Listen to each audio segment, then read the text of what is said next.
101.4 FM and আমি শাহানুর আছি তোমাদের সাথে এবং আমার সাথে আছে ইরাদ ভাই, ফাস্টলেন ম্যাগাজিন ক্রু, এন্ড তার সাথে কিন্তু আছে স্পেশাল একজন মাহফুজুর রহমান তুষার ভাই, যিনি হচ্ছে বাংলাদেশের প্রথম ফর্মুলা রেসার এবং কনগ্রাচুলেশনস ফর দ্যাট প্রথমে আপনাকে আবারও। এবং তাই সাথে আমরা যেটা নিয়ে এখন মানে আমার খুব জিজ্ঞেস করা ইচ্ছে সেটা হচ্ছে কি, আমাদের নিশ্চয়ই সাফাত যেরকম বলছিল দেশে এরকম আপনার মতো আরো অনেক প্রতিভা আছে যারা হয়তোবা এরকম রেসিং এ রেস করতে ইন্টারেস্টেড, ফর্মুলা ইচ্ছুক। তো এটার জন্য প্ল্যাটফর্মটা কোত্থেকে কি করতে হবে এটা যদি আপনি আরেকটু বিস্তারিত জানান আমাদের। শিওর। গোকার্ট নিয়ে তো প্রথমে বলে নিলাম, তারপর এই মুহূর্তে যেটা আমাদের দেশে নেই, তো এখন একটাই উপায়, সেটা হচ্ছে পার্শ্ববর্তী দেশে যে ট্রেনিং করা, অ্যাডভান্স একটা রেসিং ট্রেনিং করা, অর্থাৎ ড্রাইভিং আর হচ্ছে যে রেসিং ড্রাইভিং একটু ডিফারেন্ট টাইপের।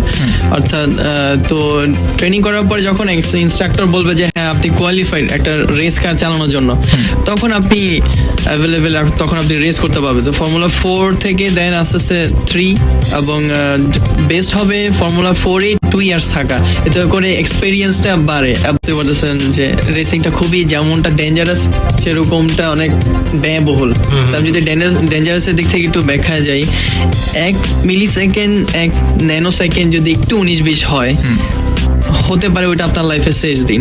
এবং এই জন্য আমাদের প্রতিটা রেসারে যখন আমরা রেসে নামি তখন আমাদের একটা ওয়েভার ফর্ম ফিল আপ করতে হয় যে যদি কোনো ধরনের ক্ষয়ক্ষতি, এর জন্য কোনো ফেডারেশন দায়ী না, এর জন্য আমি ব্যক্তিগতভাবে দায়ী।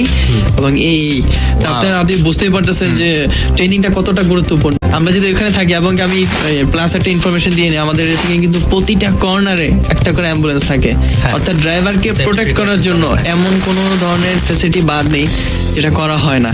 ইভেন কি গাড়িও আপনার ওই ধরনের প্রস্তুত মানে রেডি করা হয়েছে যে আপনার কোনো ধরনের যদি ক্র্যাশ হয়, সেটা ম্যাসিভ ক্র্যাশ বলেন, হেভি ক্র্যাশ বলেন, যাতে আপনি সেফ থাকতে পারেন, ড্রাইভার যেন সার্ভাইভ করে, একদম সার্ভাইভ করে। ও বাহ, অনেক কিছু জানলাম আমি আজকে আসলে।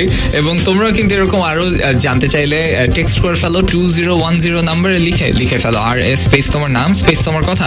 আরো একবার